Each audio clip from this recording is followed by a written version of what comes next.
This is the second video related to the Query Store. So in this video we will discuss about the architecture of the Query Store. Query Store has the three parts: plan store, which contains the execution plan, and runtime stats, which hold the execution statistics information, and we can check this execution statistics information by using this view sysstart query underscore store underscore runtime underscore stats. And the third one is the wait stats, which hold the wait statistics information, and we can check this wait statistics information by using this view sysstart query underscore store underscore wait underscore stats. So this is the whole architecture of this Query Store, and we can divide it into three parts.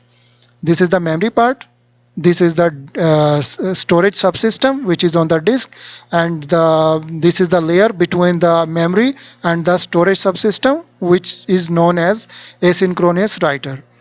Asynchronous writer will extract the information from the memory and will write on the storage subsystem.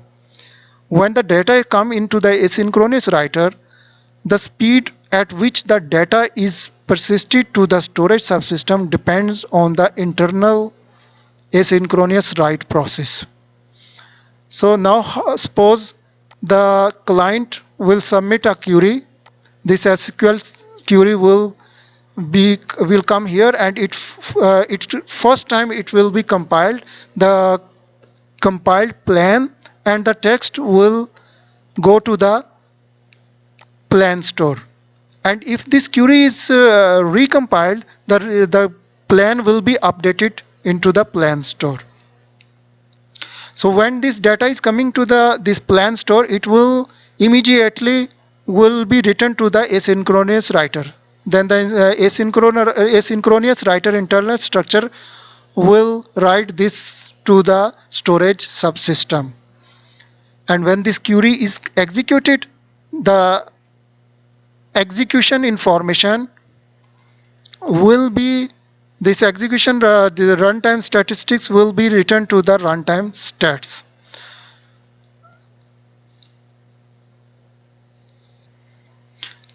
Query store keeps aggregated statistics accurate for every plan that was executed within the currently active interval.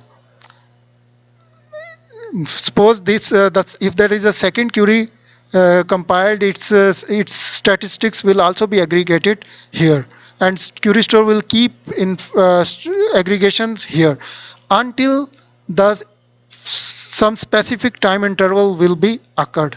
When this time interval will be triggered, query store will give this data runtime stats data to the data queue. This time interval is the interval which we have already set it into the query store configuration. This is the data flush interval, and this data flush interval is by default 15 minutes.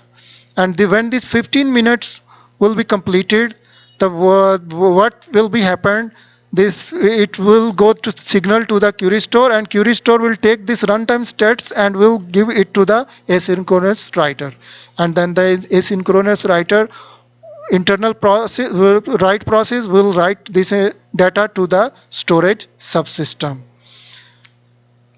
So in this way the query store architecture is taking the data from the client and writing it to the query store storage subsystem. So how the query store will extract the data if the client need this one? Suppose the client request, this is the client which want to access the data. If client need from any of these reports, these are the query store reports, client want to check the top resource consumption by the queries. This request now will go to the query store. The query store will develop a table valued function. This table value function will see in the memory if the data is there. If the data is there, it will extract the data from there and the remaining data from the disk.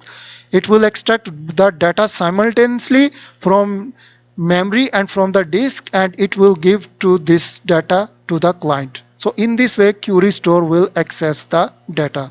To see the complete information, you can go onto this link and you can find there more information related to the query architecture and how the query store access the data.